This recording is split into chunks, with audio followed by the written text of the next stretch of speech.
नमस्कार। देश की तमाम फटाफट खबरों में आपका स्वागत है। खबरों के लिए आपसे निवेदन की यदि आपने हमारे चैनल को सब्सक्राइब नहीं किया है तो कृपया करके आपके अपने चैनल को सब्सक्राइब करना ना भूलें।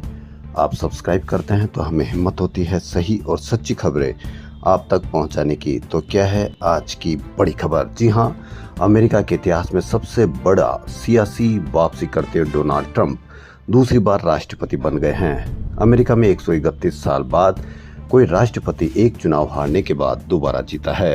1893 में ग्रोवर क्लीवलैंड हारने के बाद जीतने वाले राष्ट्रपति बने थे।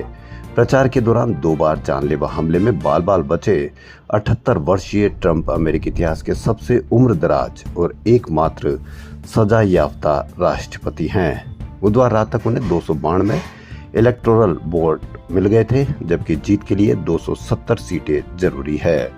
इस जीत में मस्क का बड़ा योगदान रहा। ट्रंप ने विक्ट्री स्पीच में कहा कि हमारे बीच नए सितारे का उदय हुआ है। एलोन वह अद्भुत है। माना जा रहा है कि मस्क की व्यावसायिक फायदों के अलावा सरकार में अहम भूमिका मिल सकती है। युद्ध में यूक्रेन रूस से युद्ध 1 दिन में रुकवाने का वादा किया। अमेरिका यूक्रेन को $10 अरब दे चुका है। ट्रंप ने कहा कि यह पैसा अमेरिका पर खर्च होता। महंगाई में मिडिल क्लास को बड़ी राहत देने व अमेरिका फर्स्ट नीति से स्थानीयों को रोजगार का वादा किया। मेक अमेरिका ग्रेट अगेन में यह भी शामिल है। अवैध प्रवासियों को देश से निकालने और बॉर्डर सील करने का ऐलान किया। चुनाव में यह मुख्य मुद्दा था। ट्रंप अपने पहले कार्यकाल में चीन की हुआवे जैसी बड़ी टेक कंपनियों पर प्रतिबंध लगा चुके हैं। उनके इस फैसले का भारत को लाभ मिला था। वहीं बाइडेन सरकार ने भी कई कंपनियों के भारतीय कंपनियों को बैन किया है। अब देखना यह है कि ट्रंप उन कंपनियों को बैन खुलवाते हैं या उसी तरह से यथावत रहता है। व्हाट्सएप पर अब जल्द गूगल की तरह ही वेब आधारित इमेज सर्च कर सकेंगे। सोशल मीडिया प्लेटफॉर्म पर नए फीचर की टेस्टिंग चल रही है। कंपनी के अनुसार इसका उद्देश्य शेयर की गई फोटो की प्रामाणिकता को वेरीफाई करना है। ट्रंप की जीत के बाद जापान, यूरोप और भारत के बाजारों में तेजी रही, जबकि चीन, हांगकांग के बाजारों में भारी गिरावट आई। भारतीय शेयर बाजार में सेंसेक्स 901 अंक और निफ्टी 273 अंक चढ़कर बंद हुआ। हांगकांग का हैंग सेंग इंडेक्स 2.23% और चीन का शंघाई कंपोजिट 0.1% गिरकर बंद हुआ। महाराष्ट्र विधानसभा चुनाव में सत्तारूढ़ गठबंधन के सामने चुनौती पेश करने के लिए विपक्षी महाविकास अघाड़ी गठबंधन ने बुधवार को अपना घोषणा पत्र चुनावी गारंटी जारी कर दिया। इसमें महिलाओं को 3,000 रुपए प्रति माह और सरकारी बसों में मुफ्त यात्रा का वादा किया है। वहीं युवाओं पर भी ये फोकस किया गया है। शिवसेना, एनसीपी, कांग्रेस गठबंधन ने घोषणा की है कि कृषि समृद्धि योजना के तहत किसानों का 3 लाख रुपए तक का कर्ज माफ किया जाएगा और कर्ज के नियमित भुगतान के लिए प्रोत्साहन के रूप में 50,000 रुपए दिए जाएंगे। इससे पहले बेरोजगार युवाओं को 4,000 रुपए प्रति माह भत्ता, 25 लाख रुपए तक का स्वास्थ्य बीमा, मुफ्त दवाओं की व्यवस्था, राज्य में जाति जनगणना कराएंगे।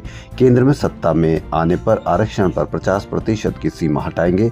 5 जरूरी वस्तुओं खाद्य तेल, चीनी, चावल, गेहूं और दालों की कीमतें स्थिर रखने का वादा भी किया।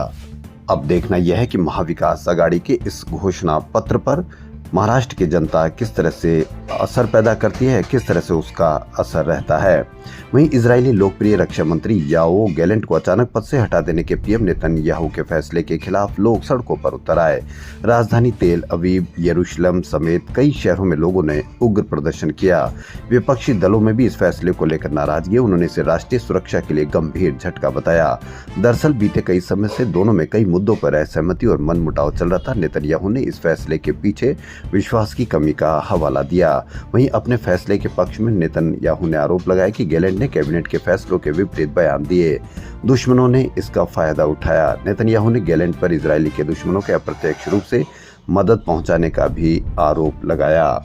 जम्मू कश्मीर विधानसभा ने बुधवार को अनुच्छेद 370 की बहाली का प्रस्ताव पास कर दिया। इस दौरान भाजपा विधायकों ने सदन में हंगामा किया। सुप्रीम कोर्ट ने कहा कि ड्यूटी के दौरान मनी लॉन्ड्रिंग के आरोपी लोक सेवकों के विरुद्ध मुकदमा चलाने से पहले मंजूरी लिए जाने की जरूरत है। सरकारी अधिकारियों और जजों के खिलाफ केस चलाने के लिए सरकार से मंजूरी लेनी होती है और कोर्ट ने कहा कि सीआरपीसी का प्रावधान मनी लॉन्ड्रिंग एक्ट केस में भी लागू होता है। गुटखा, पान मसाला आदि खाकर जहां यहां थूकने वालों के खिलाफ सूरत महानगर पालिका ने सबक सिखाना शुरू किया है। कांग्रेस नेता राहुल गांधी ने महाराष्ट्र विधानसभा चुनाव के लिए प्रचार शुरू किया। उन्होंने मुंबई में संविधान सम्मान सभा में महाविकास अघाड़ी की 5 गारंटियां बताई।